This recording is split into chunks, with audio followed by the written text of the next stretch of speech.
Hi Otters, and welcome to your next guided reading lesson. Today we're going to be reading an extract from Winnie the Pooh. Now, just to make you aware, it looks like it's a lot of writing, but actually whilst it's a lot of pages, it's not a lot of writing because there's lots of pictures in here to break up the words, okay? So if you haven't done so already, please could you read the extract, and it goes all the way up to page 19, okay? But lots of that is pictures. Pause me whilst you read this and then press play when you're ready to move on.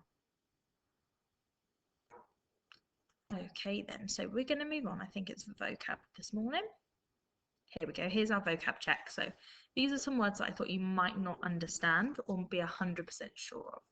One was growly, which is like a harsh sound, and that's how Winnie the Pooh spoke at one point in the story.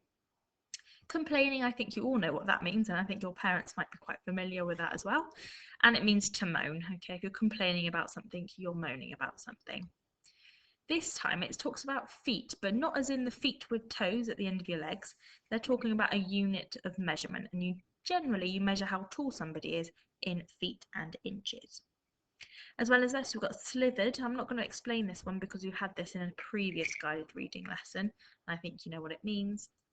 And gracefully, if you're to move smoothly and beautifully, you would move gracefully. I always think of maybe a dancer tends to move gracefully. And then the one thing that I definitely didn't think you'd know was a gorse bush. Here is a picture of what that bush looks like. Okay, let's move on then to our quick start questions. Got 5 quick start questions this morning. Pause me whilst you answer them, please, and then press play when you want to go through the answers. Okay then, so question 1, who owns the bear? And it's Christopher Robin. You should have capital letters for Christopher Robin because it's a proper noun. Question 2, what is the bear's name? Now I'll give you a choice here. If you said Winnie the Pooh, you'll get a mark, but also if you said Edward Bear, you'd get a mark as well. Now the reason they've got 2 names is because the narrator, okay, presumably the person that bought the bear, has named it, the bear is called Edward Bear, but then Christopher Robin has chosen his name to be Winnie the Pooh. Okay, so it's like if somebody gave you a toy, it might already have a name, like a baby Annabelle, but then you might choose to name it someone else, which is why it has 2 names. Next question, it says, in the story, where did the bear live? Now that's the story that the narrator told, so it's not in the house, it's not in Christopher Robin's house. We want where did Winnie the Pooh live in the story? And hopefully you said the forest. Okay, if you know Winnie the Pooh, you might have said 100 Acre Wood. However, that wasn't mentioned in the text that I could see. So if you said the forest or the wood, you would get a mark. Next one, what was making the buzzing sound? I'm sure you worked out that it was bees, so well done. And then what does the bear want from the bees? He wants honey, because Winnie the Pooh loves honey. Next up, it says, someone tells the story to Christopher Robin. Who might be telling the story, and what makes you think this? So the narrator, okay, is the person that is telling the story, and who do you think this might be, and why? Your sentence stem might be, I think that blank is telling the story because. Pause me whilst you answer this and press play when you're ready to move on. So I had to think about this, and you might have something slightly different to me, but that doesn't mean it's incorrect. I said it's probably mum or dad, or maybe an older brother or sister. Okay, I would have said one of those. And the reason I chose that is because the person that tells the story is explaining things to Christopher Robin, because in there it explains what under the name means. And I'm assuming that an adult or an older child would know the meaning to tell Christopher Robin. Okay, it's also somebody that lives in the same house as Christopher Robin, or is in the same house, because that's where they tell the story. It's likely to be a family member. You might have something different to me, and you might have a different explanation, which could still get you the mark. So make sure you're sending it in so I can have a look, or ask a trusted adult at home to have a look of whether they would give you the mark for it. Next question. It says, how does Christopher carry the bear down the stairs? So I'm just going to read you this extract here in case you can't quite read it because it looks a little bit blurry to me. How does Christopher carry the bear downstairs? Here is Edward Bear coming downstairs now, bump, bump, bump on the back of his head, behind Christopher Robin. It is, as far as he knows, the only way of coming downstairs, but sometimes he feels that there really is another way. If only he could stop bumping for a moment and think of it. So how does Christopher carry the bear down the stairs? Pause me whilst you answer this and press play when you're ready to move on. Okay then, I'm assuming he's probably carrying him by his leg. I'd give you the mark if you said his arm, but I imagine it's his leg, so that's why he's upside down and his head's near the floor. You might have said how he almost drags him along the floor or drags him down the stairs, which is how he's able to make contact with it. All right, something along those lines. Next up. Okay, we've got another quote from the story here, and it wants us to think about, what does this tell the reader about Winnie the Pooh? It says, I suppose I could, I said. What sort of stories does he like? About himself, because he's that sort of bear. What does this tell us? So the fact that Winnie the Pooh wants to hear a story about himself, what does that tell us about Winnie the Pooh? Pause me whilst you have a think and write down your answer, then press play when you want to go through it.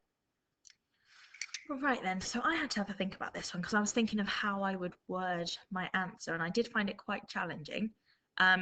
It tells me about Winnie the Pooh. I want to say that he's a bit full of himself, maybe that he's a bit arrogant because he only wants to hear about him. You might have gone for maybe he's curious about his life, maybe, and that's why he likes to hear stories about himself. Okay, but I was thinking a bit more full of himself and arrogant. But as I said, let me know what you wrote, because you might have thought of something different and it might still earn you the mark. Next question. It says, what do you think the author, or not why do you think the author included pictures? Have a look at some of the pictures and think about what they tell the reader or how they make the reader feel. So there's two parts to this. Why do you think the author included pictures? Your sentence stem might be, I think that the author included pictures because. I think that the author included pictures because. Pause me whilst you answer that question and press play when you're ready to move on. Now then, again, you might have something slightly different to me, and that's fine, okay? I was trying to think of how I would word this. And I think that the author included pictures to help you imagine what it looks like in your head a bit more. They don't do loads of description in the story, so the pictures really help you understand where Winnie the Pooh is, what he's doing, what it looks like, especially when he's describing him going up, climbing the tree. That's the answer that I would have gone for. Okay, so it helps the reader picture what is happening in the story. You might have a slightly different answer, and that's fine. Okay, that's the one that I thought of first. Next question. And again, we've got another quote from the text here. So we snipped this part of the text, and this bit was in brackets. I wonder if you could find this part of the text, and maybe if you've got it printed off, you could circle it and have a read about what it is. Have a read around it to see what happens before and after this quote. Pause me whilst you find it and read some context, please. So now that you've found it, you should have seen that it was on page 13, okay? And it's the bit that starts, once upon a time, a very long time ago, about last Friday, Winnie the Pooh lived in a forest all by himself under the name of Sanders, okay? This is when it talks about, oh, apologies, I'm completely, ignore that bit. Even I'm reading the wrong bit, my goodness me. That is not correct. Where have I gone wrong? I've completely lost where I am, children. I am so sorry.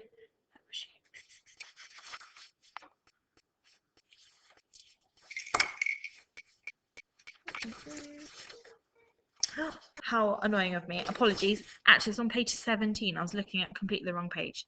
Hopefully, you didn't fall into my trap either. I made the same mistake as me, so sorry about that. It's actually on page 17, and it says, he crawled out of the gorse bush, brushed the prickles from his nose, and began to think again. And the first person he thought of was Christopher Robin. And then that's when this quote comes in. It says, "Was that me?" said Christopher Robin in an awed voice, hardly daring to believe it. "That was you." Christopher Robin said nothing, but his eyes got larger and larger, and his face got pinker and pinker. This is a really good example of a show not tell. So it's showing us how Christopher Robin is feeling rather than telling us. Pause me whilst you have a go at writing down what you think, and then press play when you're ready to move on. So I said that maybe he was proud. He might be a bit embarrassed because that's why his face is going a bit pink. But he's really excited as well because his eyes are getting bigger. Maybe he's surprised because he's talking in an awed voice, hardly daring to believe it.